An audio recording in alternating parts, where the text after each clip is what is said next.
Hi, everybody. Houston is known for its philanthropists, but usually they're the kind of big money families that buildings are named after. Today, we're talking with a really different one. 18-wheeler driver Ferrell Surette, the founder and El Jefe of Recycled Cycles, which gives bicycles away to anyone who needs one. It is Monday, January 23rd, 2023. I'm Lisa Gray, and this is CityCast Houston.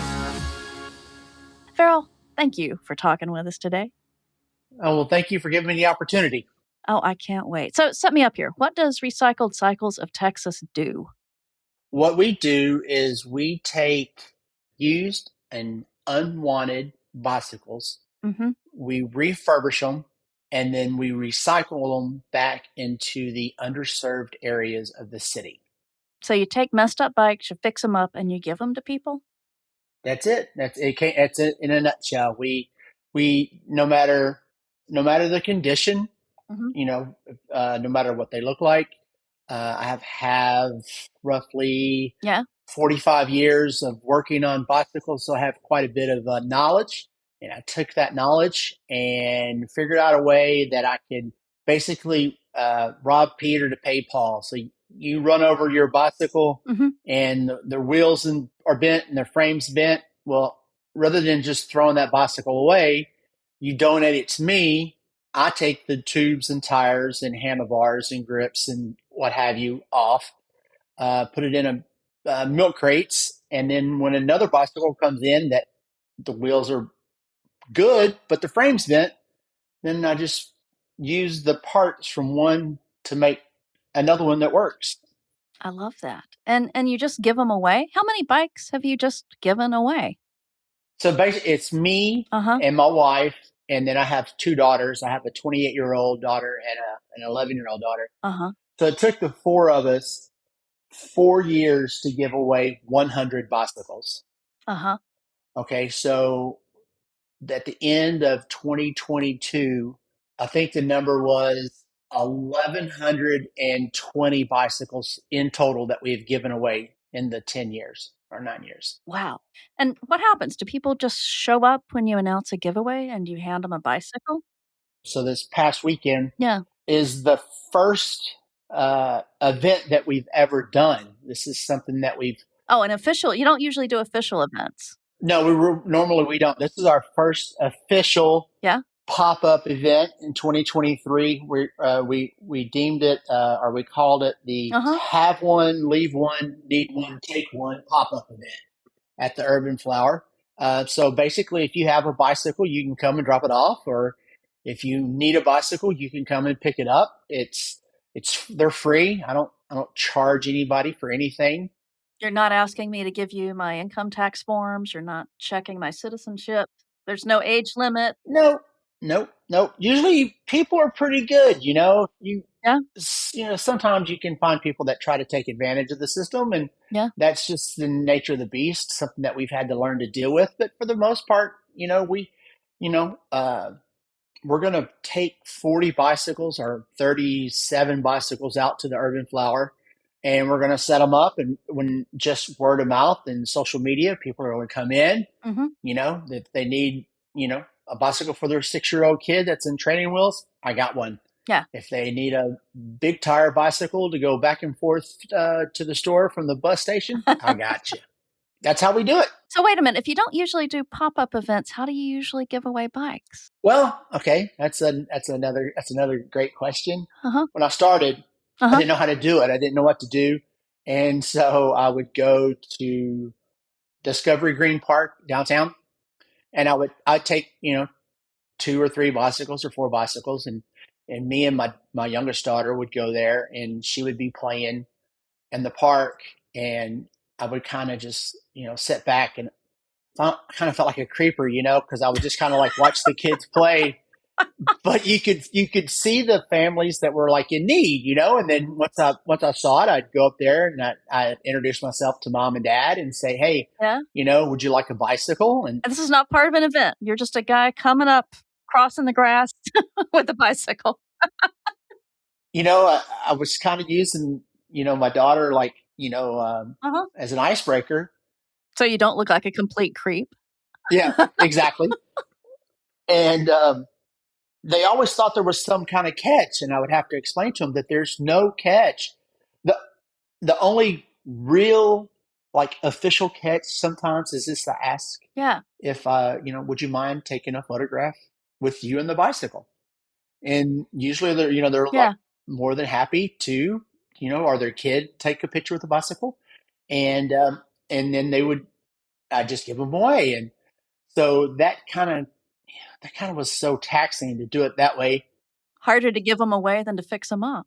Yes, if we had fours and fives, I might go to a Yeah. day labor site, like some of these companies, they hire day laborers. They get off the bus, they go to work, and they get off of work, they, get back on the bus. So I would go to the day labor sites and give the workers, here's your bicycle to go from A to B. Get you from the day labor site to the bus Uh-huh. or to the train. Yeah. And then I started going to Section 8 housing, Uh-huh. some of the underserved areas of the city. And if I had, 10 or 15 bikes, I would just roll in there on a, Saturday morning, and the families would come out and we'd give them away. Craig went out with me one time. My friend Craig Lavati, yeah, journalist around town. Yes, we went out one time.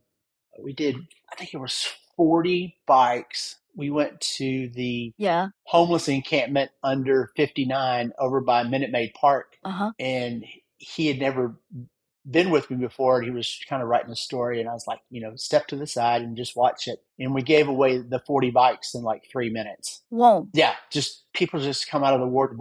I want a bike. I want a bike. I want a bike. Here you go. Take it. Yeah. So then people started contacting me. So I have like a foster closet for families that, take in foster children. Uh-huh. They could go to this foster closet and get clothings and games and diapers and formula, and they found out that had a need for a bicycle. So I would give them, keep them stocked up, 10 or 15 bicycles of various sizes for the foster children when they get, placed. Uh-huh. Interfaith Ministries out in the Woodlands kind of does something with some underserved people in the area, so I gave the bicycles to them. Yeah. Some of the people in the Montrose reached out to me for the homeless teens that are out on the streets, needed, Yeah.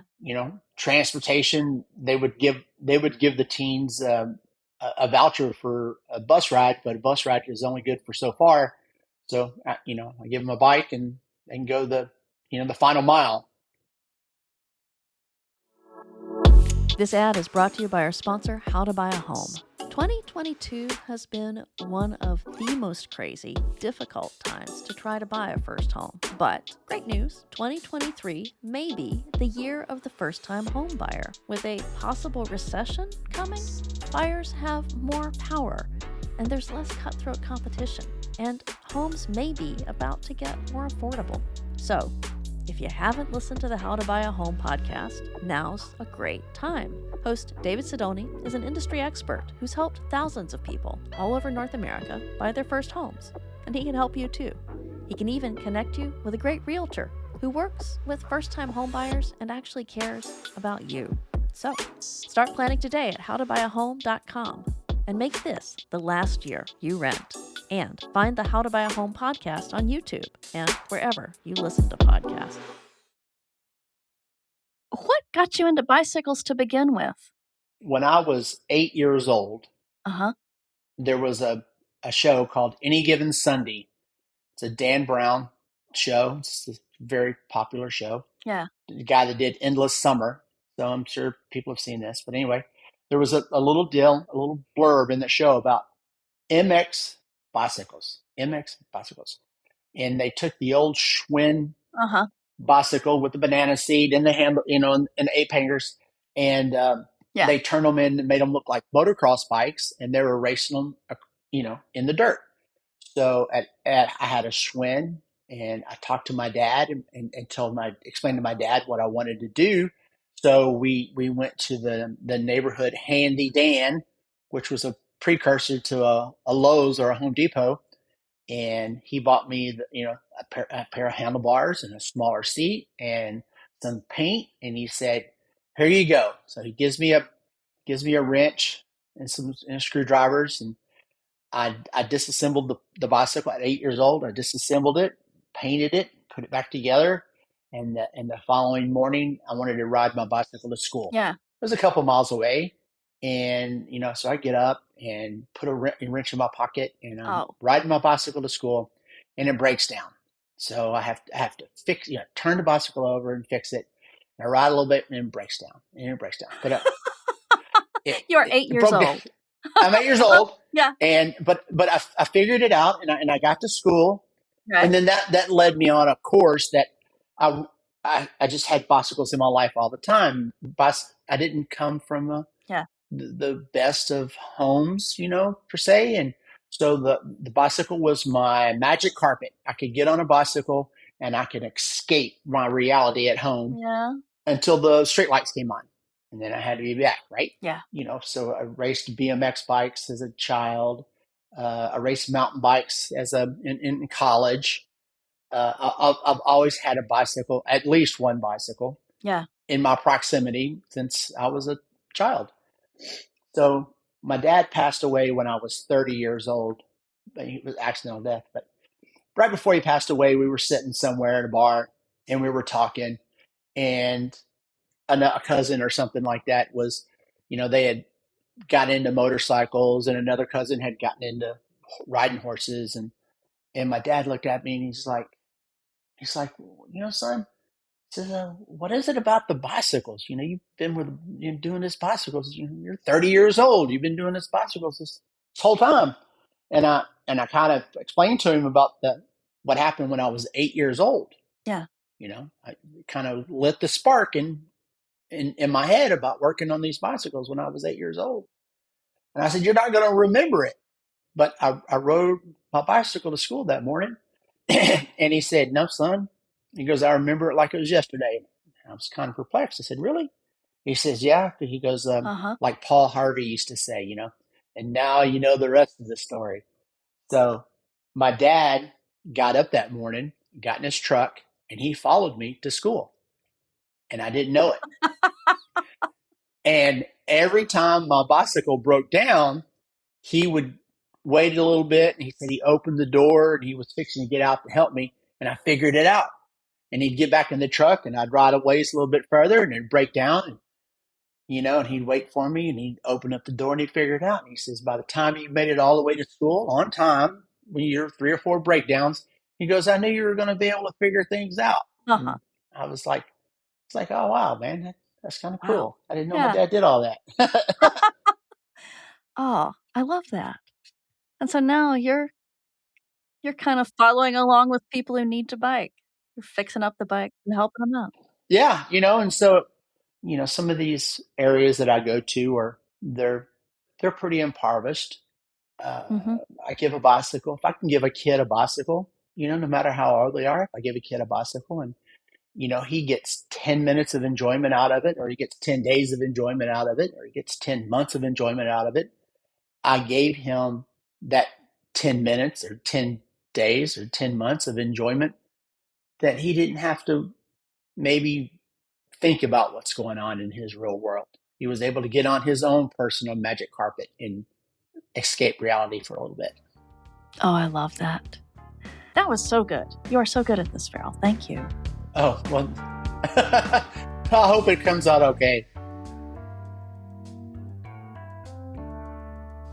That was Ferrell Surette of Recycled Cycles of Texas. We'll have a link to his website and his Instagram in our show notes. Next up, AK Al Moomin, our producer, is here with the news. AK, what's going on? Hi, Lisa. I have some interesting news for you today. We all know the Texas legislature is in session right now with a $32.7 billion surplus in our budget, which really doesn't happen like ever.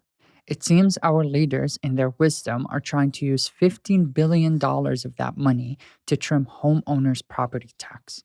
This is a part of two much bigger budget proposals that will see increases in public education, mental health facilities, and disasters, natural and human made. I do need to point out that these new budget proposals will ramp up Texas's anti abortion initiatives, which are some of the strictest in the country. There's quite a bit on the line this session, and this budget could, at minimum, dictate our futures for the next 2 years. But I also have some cheerful and wholesome science news. If you are a star loving gazer, you're in for a treat by February 1st. A green comet is going to make the closest approach to Earth in 50,000 years. On the 1st, you'll basically be able to see it with the naked eye. But if you have a pair of binoculars, you can go out at night right now, away from the city lights, and spot the comet making its approach. I'm going to keep an eye out on all these stories, and you bet you'll find me out on a field in early February looking for that comet. That is it for our show today. Follow us on social media. We are at CityCast Houston. We will be back tomorrow. Bye.